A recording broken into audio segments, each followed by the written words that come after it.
में, कड़ी धूप में, बगैर खाए पिए पैदल अपने गांव की ओर चल रहे हैं। ये लोग देश भर से आ रहे हैं, कोई गुजरात से आ रहा है। कल मैंने एक वीडियो देखा, एक लड़का जम्मू कश्मीर से चलकर सहारनपुर तक गया और उसको आगे बिहार तक जाना था।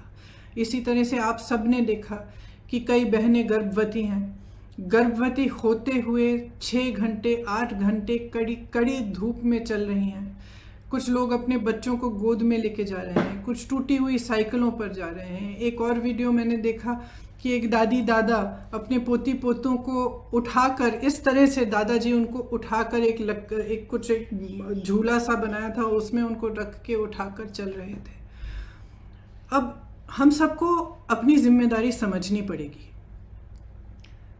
ये सिर्फ भारत के लोग नहीं हैं, ये भारत के वो लोग हैं जो भारत की रीढ़ की हड्डी हैं, जिन्होंने ये इमारतें बनाई जिनमें हम रह रहे हैं, जिनके खून और पसीनों से ये देश चलता है। हम सब की जिम्मेदारी है इनके प्रति, मेरी है, आपकी है, सरकार की है, हर राजनीतिक दल की है। इसलिए मैं समझती हूँ कि ये राजनीति करने का समय नहीं है।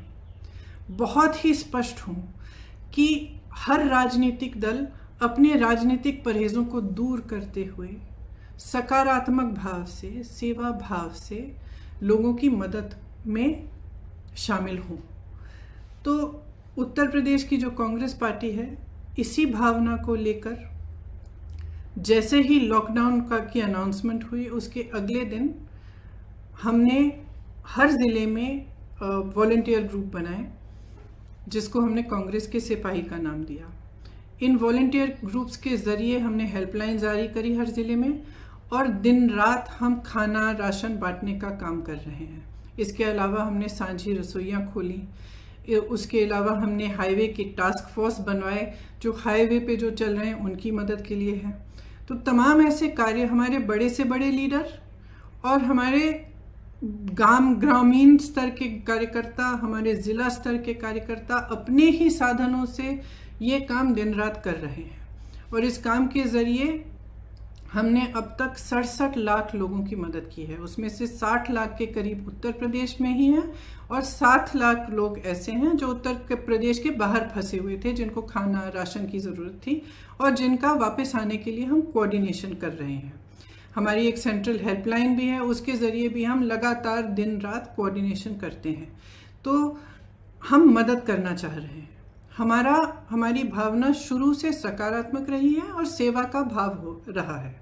इसी भाव से हमने अपने सुझाव मुख्यमंत्री जी को दिए, और सकारात्मक रूप से ही दिए कि देखिए, आपको ठीक लगे तो आप ये चीज़ें कर लीजिए। जहाँ जहाँ हमें लगा कि वो कुछ अच्छा कर रहे हैं, हमने उनकी तारीफ भी की, हमने उसका स्वागत किया, उन कदमों का स्वागत भी किया।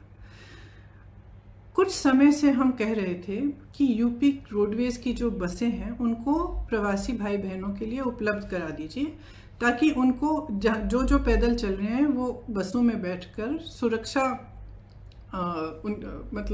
बसों में बैठकर सुरक्षित तरह से अपने घर गांव पहुंच पाए। तो हम काफ़ी समय से ये सुझाव दे रहे थे, ये मांग कर रहे थे। जब एक दिन कई हादसे हुए, कई एक्सीडेंट हुए, और हमने देखा कि यूपी की रोडवेज़ की जो बसें हैं वो अभी भी सक्रिय नहीं हुई हैं, तो हमने एक मुख्यमंत्री जी को एक चिट्ठी लिखी कि हम 1000 बस को उपलब्ध करेंगे।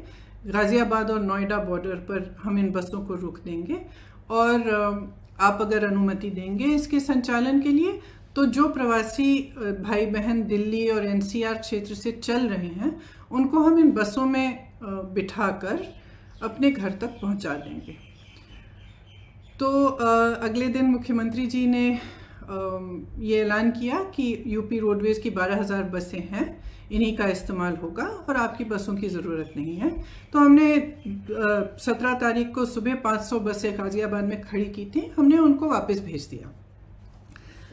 अगले दिन उनसे एक और चिट्ठी मिली कि आप अपनी लिस्ट दे दीजिए, और 1000 बस की आप लिस्ट दे दीजिए, उसमें चालक का नाम होना चाहिए, परिचालक का नाम होना चाहिए, फिटनेस सर्टिफिकेट वगैरह सब कुछ आदि होना चाहिए, ये हमारे पास पहुंचा दीजिए।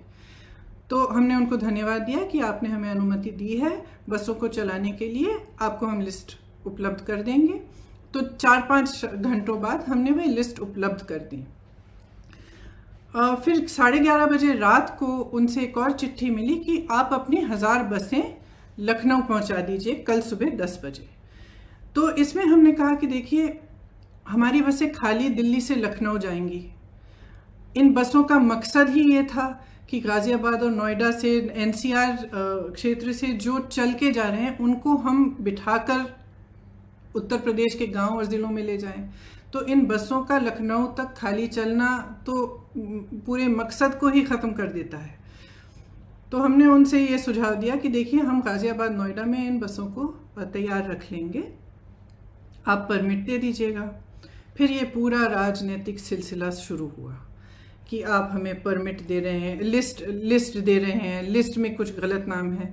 जो भी है, मैं इन चीज़ों में नहीं पढ़ना चाहती और मैं सरकार पर सवाल भी नहीं उठाना चाहती। अगर उस लिस्ट में कुछ ऐसे नंबर हैं जो गलत हैं, कोई बात नहीं, हम एक नई लिस्ट भी उनको दे सकते हैं।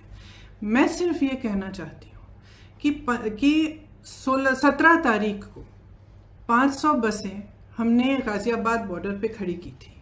अगर वो 500 बसें चली होती तो कम से कम 20,000 लोग घर सही सलामत पहुंच जाते। कल हमने 900 बसें, 500 बसें राजस्थान के बॉर्डर पर और राजस्थान यूपी के बॉर्डर पर, और 300 से अधिक बसें, जिसकी पूरी टोटल संख्या 900 के करीब थी, हमने गाज़ियाबाद बॉर्डर पे, दिल्ली बॉर्डर पे हमने उपलब्ध कराई।